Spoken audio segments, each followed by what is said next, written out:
시편 37편 1절에서 7절 말씀, 시편 37편 1절에서 7절 말씀, 9월 한 달을 시작하는 우리에게 주시는 하나님의 말씀으로 우리 함께 1절부터 7절까지 말씀만 한 목소리로 받들어 읽겠습니다. 악을 행하는 자들 때문에 불평하지 말며 불의를 행하는 자들을 시기하지 말지어다. 그들은 풀과 같이 속히 배임을 당할 것이며 푸른 채소같이 쇠잔할 것임이로다. 여호와를 의뢰하고 선을 행하라. 땅에 머무는 동안 그의 성실을 먹을거리로 삼을지어다. 또 여호와를 기뻐하라. 그가 내 마음의 소원을 내게 이루어 주시리로다. 내 길을 여호와께 맡기라. 그를 의지하면 그가 이루시고 내 의를 빛같이 나타내시며 내 공의를 정오의 빛같이 하시리로다. 여호와 앞에 잠잠하고 참고 기다리라. 자기 길이 형통하며 악한 꾀를 이루는 자들 때문에 불평하지 말지어다. 아멘. 어느덧 9월을 시작하는 첫날인데 이 9월 한 달 동안 여러분이 하나님의 은혜 가운데 영적으로도 더 강건하고 견고한 믿음 가운데 거하시고 또한 육적으로도 하나님이 채우시는 은혜의 결실이 여러분의 삶의 가정에 가득하시기를 간절히 소망합니다. 우리는 하나님의 은혜로 살아가는 자들이기 때문에 더 그 은혜를 사모하며 기다리게 됩니다. 그런데 마귀는 우리가 하나님의 은혜를 받지 못하게 자꾸 우리를 방해하고 하나님의 은혜를 깨닫지 못하도록 우리를 자꾸 유혹해 가는 것 같습니다. 우리가 하나님의 은혜를 알지 못하고 자꾸 은혜를 깨닫지 못하고 살아가게 될 때 우리의 삶에는 불안함이 나타나기도 하고요. 때로는 낙심과 절망으로 치닫게도 되고요. 때로는 감사하지 못하고 불평과 원망하며 우리의 삶의 소중한 시간들을 낭비하는 그런 결과가 나타나기도 합니다. 그래서 베드로 사도는 이렇게 우리에게 당부하고 있습니다. 근신하라, 깨어라. 너희 대적 마귀가 우는 사자같이 두루다니며 삼킬 자를 찾나니 너희는 믿음을 굳건하게 하여 그를 대적해라. 믿음을 굳건하게 하지 않으면 마귀의 유혹, 마귀의 시험, 세상의 여러 가지 환난 가운데 이길 수 없으니 믿음을 굳건하게 하여 그 모든 것을 대적해 나가도록 권고하고 있는 것입니다. 여러분은 하나님의 섭리를 믿으십니까? 신앙인은 하나님 그리고 그분의 섭리를 신뢰하는 그 믿음을 가지고 살아가야 돼요. 하나님이 살아계시다, 하나님이 역사하신다, 하나님이 다스리신다, 하나님이 내 삶에 하나님의 섭리의 역사를 이루신다라고 하는 믿음이 없게 되면 조그마한 환난이 있어도 우리는 흔들리고 무너지게 되어 있습니다. 이 세상을 바라보면 우리를 흔드는 게 너무나 많아요.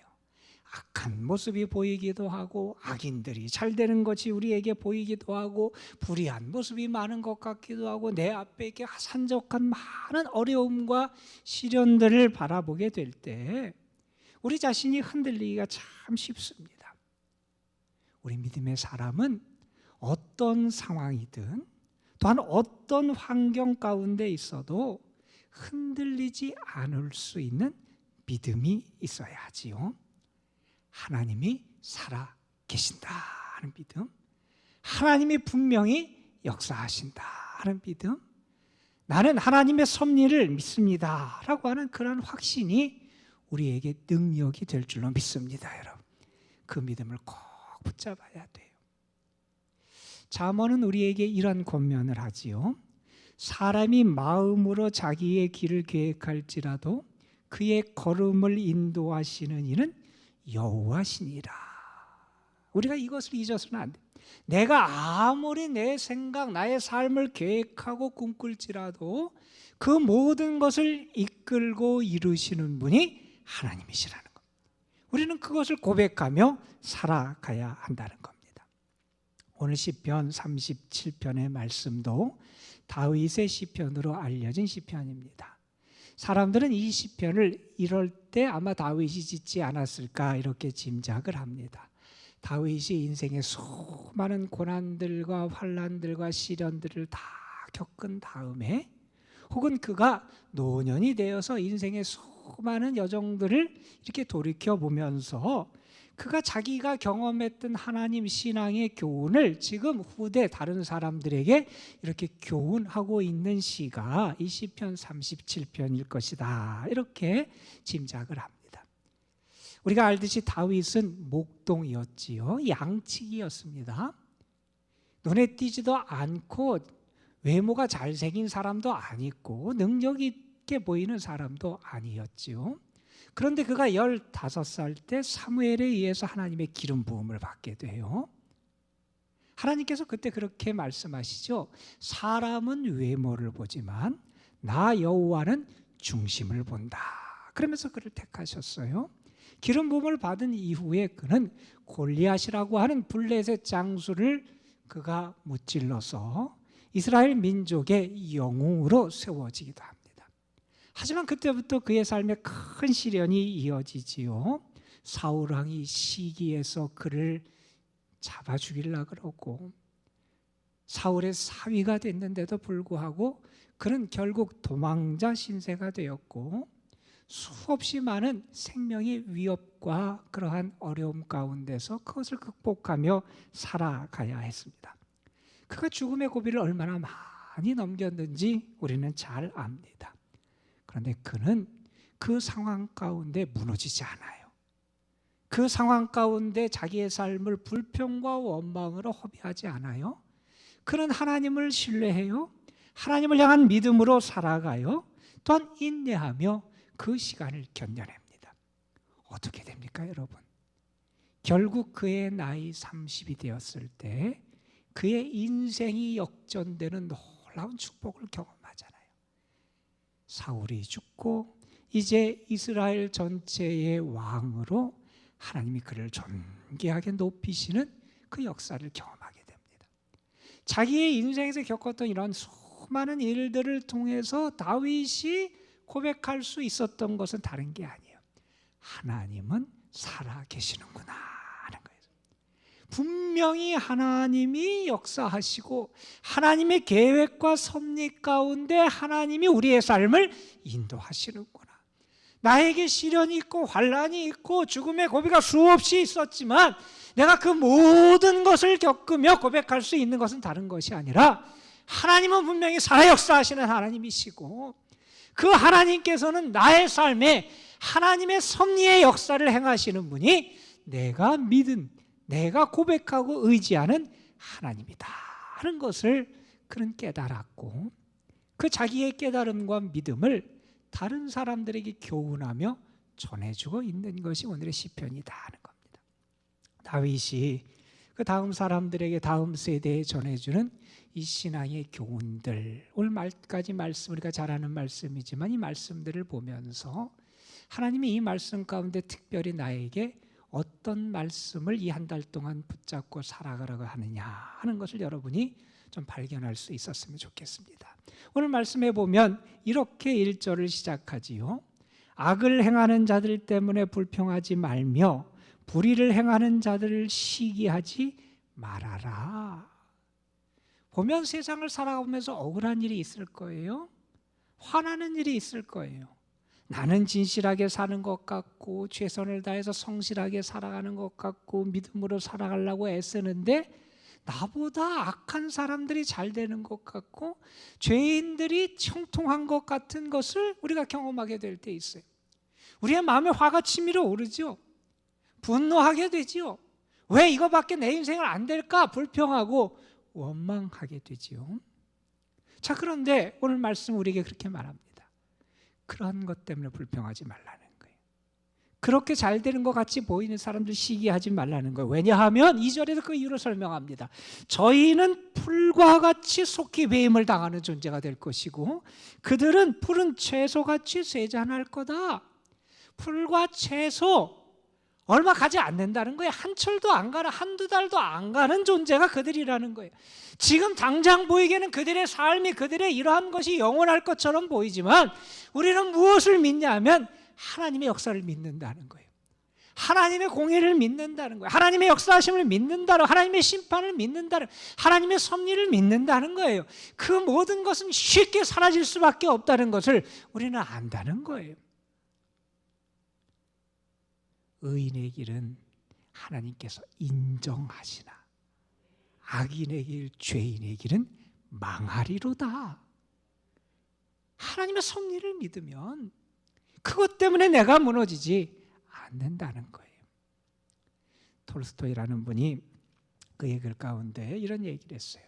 어려운 일이나 때로는 불행한 환경을 만나게 될 때 사람들이 보이는 반응이 한 4가지로 보일 수 있다는 얘기를 해요. 첫 번째 반응의 유형은 이런 거예요. 불행한 일이나 어려운 일이 있으면 회피하고 자꾸 도망하려고 하는 경향을 갖는 사람들이 있대요. 그런 사람들 있잖아요. 술을 마셔버리고 세상에 다른 향락에 빠져버리고 거기서 도피하는 그런 유형이 있다는 거예요. 두 번째 유형은 어떤 유형이냐면 그냥 그 환경과 어려움 앞에서 쉽게 자포자기하는 거예요. 안 되는구나, 끝났다 이런 생각하고 불행한 그러한 결단을 하기도 하고 때로는 그 포기해버리면서 불평과 불만 속에서 그 인생을 허비하는 그런 유형의 사람도 있다는 겁니다. 반면에 이런 사람도 있다는 거예요. 자기가 그냥 악을 쓰면서 독한 마음으로 자기의 힘으로 어떻게든 헤쳐나가려고 몸부림치는 그런 유형의 사람이 있다는 겁니다. 이런 것도 참 대단하지만 톨스토이는 가장 아름다운 그런 삶의 모습을 이렇게 설명합니다. 눈을 높이 떠서 하나님을 바라보고 하나님을 의지하는 사람이 가장 아름답다 이런 얘기를 합니다. 여러분은 어떤 유형에 속하십니까? 어려움을 만나고 세상의 시련 앞에서 여러분은 어떤 모습을 띠십니까? 악인들이 잘 되는 것 같고 내 삶이 자꾸 어려운 가운데 빠지는 것 같은 그러한 상황에서 여러분의 믿음의 모습은 어떤 모습을 나타내고 계십니까? 토스카닌이라고 하는 아주 사람들에게 사랑받았던 지휘자가 있지요. 그분이 원래 첼로 연주자였어요. 그런데 눈이 많이 안 좋아서 연주회를 할 때 악보를 직접 보면서 연주하기가 상당히 어려웠다 그래요. 그래서 그는 연주회를 위해서 항상 모든 악보를 다 외워야만 했답니다. 자기뿐만 아니라 전체 그 사람이 어떻게 들어가야 되고 하는 것들 흐름을 알아야 되니까 그 악보를 다 외우면서 항상 연주에 임했대요. 그러다가 한 번은 이런 일이 있었답니다. 그날 지휘를 해야 되는 연주의 지휘자가 갑자기 병이 나서 병원에 입원하게 돼요. 누군가가 지휘를 대신해야 되는데 어떤 사람이 지휘를 해야 될까 의논하다가 사람들이 이 모든 악보를 외우고 있는 그 토스카니니에게 그걸 부탁을 한 거예요. 그래서 그가 그날 지휘를 하고 지휘자로서의 그의 인생이 새로운 장을 여는 출발을 하게 됐던 계기가 그날의 사건이었다 이렇게 고백을 합니다. 여러분 한번 생각해 보세요. 그분이 눈이 안 나빴다면 어땠을까 한번 생각해 보세요. 눈이 안 나빴다면 그는 그냥 첼로 연주자로 물론 좋은 연주를 했겠지요. 거기서 머물렀을 거예요. 그런데 그의 삶에 어려움이 있었지만 그가 결국 눈이 안 좋아서 악보를 외우게 되고 그 악보를 외웠던 것이 결국 그가 지휘를 맡게 돼서 그의 인생이 새로워지는 역사를 경험하게 됐지요. 그가 그의 회고록에서 이런 말을 합니다. 어려울 때 힘이 되신 하나님께 감사하노라. 좋은 환경이 아니라고 불평하지 말라. 좋은 환경만이 좋은 결과를 가져오는 것이 아니다. 아담은 에덴 동산과 같은 좋은 환경에서도 타락하지 않았는가? 우리는 눈물에 대해서도 감사를 드려야 된다. 눈물이 있는 눈으로 하나님을 바라볼 때 더 똑똑히 바라볼 수 있다. 하나님은 우리가 어려울 때일수록 우리 가까이 오셔서 우리를 보호해 주시고 힘이 되어 주신다. 내가 그 하나님을 경험했다는 거예요. 불평하고 원망하고 주저앉을 수 있는 상황인데 그 상황 속에서도 낭망하지 아니하고 그의 자신의 삶을 하나님의 은혜 가운데 세워가는 사람, 그게 믿음의 사람이라는 거죠. 자, 그리고 2절 이하의 말씀은 계속해서 3절, 4절, 5절 그리고 7절에서 비슷한 내용의 권고를 우리에게 계속해요. 이런 말씀들을 합니다. 3절에서는 여호와를 의뢰하고 선을 행하라. 하나님께 내 삶을 부탁하고 맡기고 살아가라는 거예요. 내가 내 삶의 주인이 아니라는 거예요. 내가 세상의 것을 붙잡고 세상의 명예, 세상의 내 건강, 내 물질, 내 권세, 세상 그것에 내 인생을 부탁하고 살아가는 존재가 아니라 나는 나의 하나님께 내 인생을 부탁하며 맡기며 살아가는 존재가 되어야 한다는 거죠. 그 하나님께 맡기라는 거예요. 그래서 이렇게 5절에서 말씀합니다. 내 길을 여호와께 맡겨라. 여호와께 맡겨라. 내 길을 여호와께 맡겨라. 내가 걸어가는 길, 내 자신의 힘과 능력으로 내가 주관해서 살아가는 인생이 아니라는 거예요. 내 길을 여호와께 맡겨라. 그러면 하나님, 너를 만드신 하나님, 이 세상을 지으신 하나님, 이 세상을 다스리고 인도하시는 하나님, 선한 계획으로 합력하여 선을 이루시는 그 하나님께서 모든 것을 이끌어 가신다 하는 것. 하나님을 의뢰하라. 내 길을 여호와께 맡겨라. 이런 말씀. 혹시 여러분 여전히 내가 주인 같고 아니면 내 힘으로만 내 인생을 살아가야 갈 것 같다는 그러한 생각을 가지고 있다면 오늘 여러분의 인생이 하나님께 맡겨지는 역사가 있기를 간절히 소망하고 여러분의 가정, 여러분의 자녀 손들의 모든 삶도 온전하게 하나님께 맡겨질 수 있는 그러한 믿음의 역사가 여러분에게 가득하시기를 간절히 소망합니다, 여러분. 자, 그러면서 우리가 조금 주목해 보기를 원하는 말씀이 4절에 등장해요. 이런 말씀을 합니다. 또 여호와를 기뻐하라. 그가 내 마음의 소원을 내게 이루어 주시린다. 이런 말씀을 해요. 하나님을 기뻐하라는 거예요. 여러분 무엇 때문에 여러분은 기뻐하십니까? 정말 여러분이 하나님을 기뻐하십니까? 이 9월 한 달은 정말 여러분이 시작부터 끝날 때까지 하나님을 좀 기뻐할 수 있었으면 좋겠어요.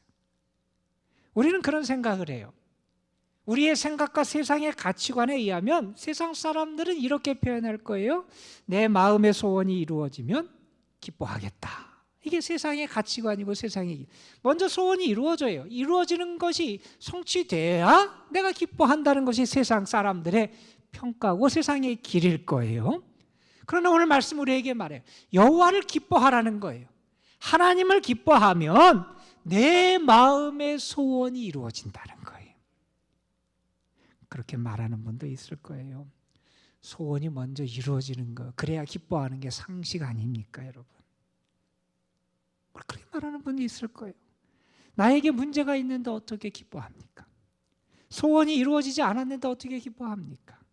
고난 중에 있는데 어떻게 기뻐합니까? 우리는 계속 그렇게 항변하고 그렇게 말할 거예요. 그런데 성경은 우리에게 말합니다. 여호와를 기뻐하는 게 먼저라는 거예요, 여러분. 여호와를 기뻐하면 하나님이 그 마음의 소원을 이루어 주시더라 하는 겁니다, 여러분. 하나님을 기뻐하라고 하는 것은 하나님 때문에 기뻐하라는 것이고 더 근본적으로는 하나님 그분 자체를 기뻐할 수 있어야 된다. 아이가 엄마를 보고 기뻐하듯 정말 우리는 하나님 그분 자체로 말미암아 기뻐하게 될 때 오늘 말씀 우리에게 축복도 약속해 주시잖아요. 내 마음의 소원을 내게 이루어 주시리로다. 그런 일이 있었어요. 1930년대 미국에 짐이라고 하는 한 소년이 있었답니다. 5살짜리 소년인데 그 소년이 어느 날 밤에 잠잘 시간이 이미 됐는데도 잠자리에 들지 않고 창문에서 이렇게 하늘을 계속 쳐다보는 거예요. 엄마가 아이를 보러 왔다가 잠이 안 자니까 잠잘 시간도 지났는데 빨리 자라고 아이에게 얘기해요.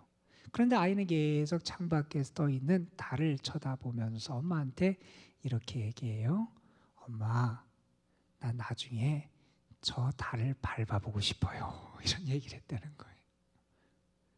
그런데 여러분, 정말 그 아이가 소망하던 대로 그 아이가 1971년에 아폴로 15호를 타고 41살에 달에 가게 됩니다. 제임스 오윈이라고 하는 그 조종사에 대한 이야기예요. 하나님이 그 마음의 소원을 이루어 주신 것을 그가 감사하면서 자기의 경험을 이렇게, 그때의 소감을 이렇게 얘기해요. 나는 지구에 있을 때보다 달 위에 섰을 때 하나님이 계신 것을 더 강력하게 깨닫게 되었다. 이런 얘기를 해요. 하나님이 계시다. 자기 마음에 그 품었던 소원을 하나님께서 그 이루어 주신 그 기쁨과 감격을 그가 온전하게 경험하며 그분의 현존을 체험할 수 있었다는 거죠. 여러분, 우리 9월 한 달을 이제 시작합니다. 우리가 어떻게 시작해야 될까? 우리에겐 분명합니다. 믿음으로 시작해야 됩니다. 믿음으로 살아가야 됩니다.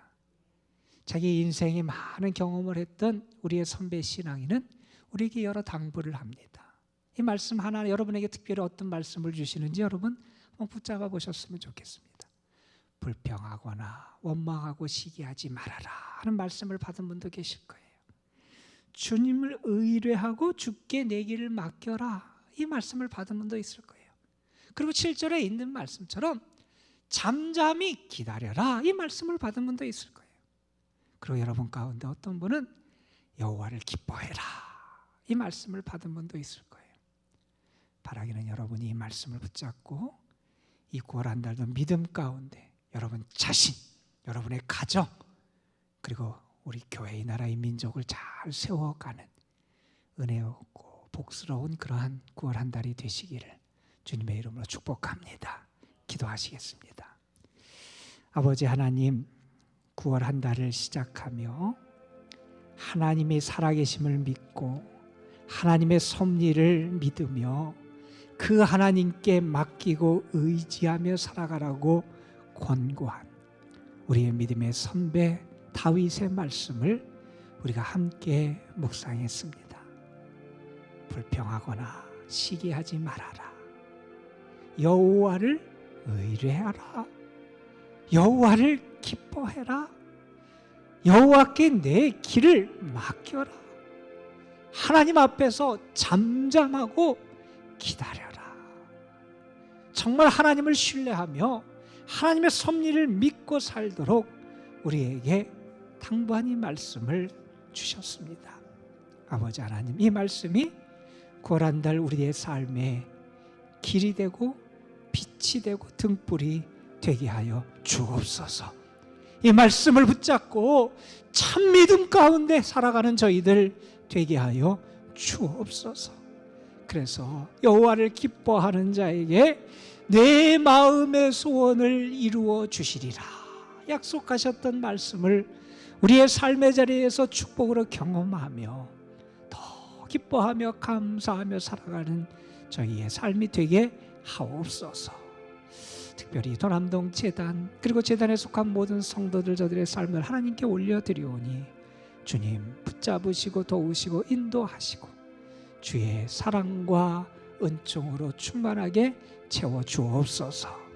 연로하신 분들, 병중에 있고 병약한 분들, 특별히 어려운 가운데 있는 영혼들에게 하나님의 자비하심과 긍휼하심을 더 풍성히 허락하여 주옵소서. 이 시간 저희들이 기도할 때 주님만 바라보고 주님을 향해서 온전히 나아갈 수 있도록 성령께서 역사하여 주시며 우리의 부르짖음을 들으시고 하늘문을 여시고 응답하시는 주의 은혜를 허락하여 주실 줄 믿사옵고 우리 구주 예수 그리스도의 이름으로 기도드리옵나이다.